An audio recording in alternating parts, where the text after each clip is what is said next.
With the introduction of Disney's take on streaming services back in 2019, Disney Plus has been shattering records. With its recent surpassing of over 73 million subscribers, Disney Plus seems unstoppable. It was even reported that competitor Netflix had even lost over 1 million subscribers to their Disney counterparts. Unfortunately though, the hype seems to be fading away, as concerns over a lack of new content and awkward episode release dates for the newer content have drawn in lacking numbers of new subscribers.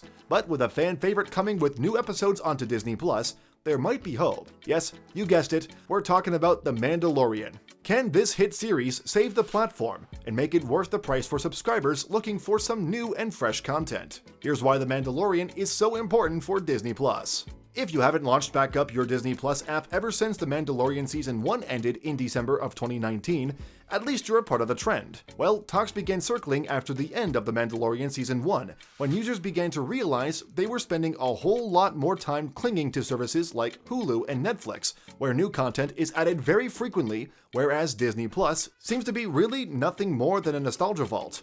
It really is crazy to think about the massive divide in Disney Plus users, either kids and their parents, or people who want to relive the good old days. But how often do you really go down that nostalgia rabbit hole? Not much. It's really sad to think about just how many Disney Plus subscribers canceled their subscriptions following the end of the Mandalorian season. Of course, we don't have numbers, but judging by the hysteria on Twitter, guesses are it's a lot. A lot of hopeful Disney Plus loyalists are left wishing Disney had launched with a more impressive content strategy for its first year. After all, for a streaming service that's meant to rival the massiveness of Netflix, who is keen on new content being added constantly, you'd think Disney would rely on those figures rather than merely 100 years worth of nostalgia. The truth is that without a constant stream of shows and films that attract subscribers of all backgrounds, and more specifically, who are not just looking to rewatch the same 50-year-old movie over and over, Disney Plus will continue to be a supplementary service, not a primary one. We have Netflix for that. Outside of the Mandalorian success, which brought a whole niche of subscribers over to the platform hoping for a new service to call home, Disney has unfortunately failed to conjure up some sort of frontline list of appealing fresh, new series to have subscribers look forward to. Apple TV Plus, on the other hand, got the memo with that one, bringing to the table a slew of new original hit series with some high-profile cast members. Let's face it, whenever there's some sort of hit, that's when people will flock to their service.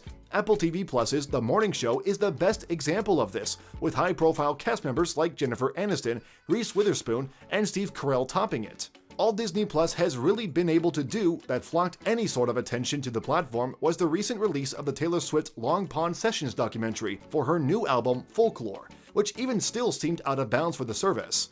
We can't blame it all on Disney themselves, though. We are in the midst of a global pandemic that has definitely put a damper on all plans. Did you really think Disney planned on having such a long, drawn-out content drought? Of course they didn't. The original plan was to roll out some really sought-after shows, from The Falcon and the Winter Soldier to The Mandalorian Season 2, and finishing off 2020 with WandaVision. Disney Plus was in for a pretty busy year. Heck, even Lizzie McGuire would have probably been released this year too if everything had gone according to plan. The hard truth is that the pandemic has made pretty much all of these hopeful releases downright impossible. From production delays to reshoots being completely scrapped to pre-production for new projects being put to a halt, there really has been no shortage of disappointments for the hopeful streaming service mega giant to take the crown, something that Disney often excels at.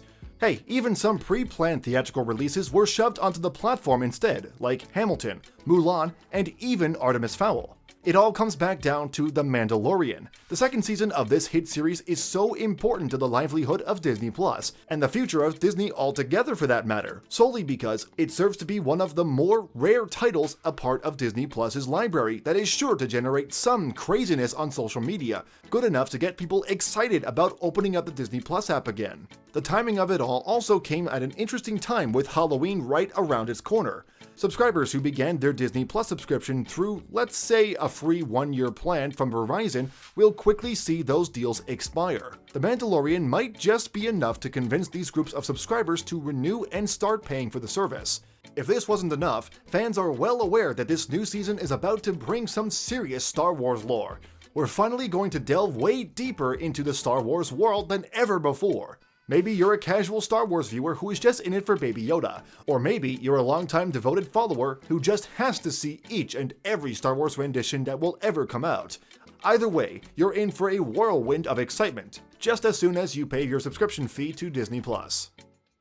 Well, there you have it. Disney Plus has undoubtedly had a rocky beginning, from relying mainly on their extensive vault of nostalgic titles dating back almost 100 years, to their lacking of fresh, new content to attract subscribers who might not be Disney fans at all, but are still looking for something new to watch.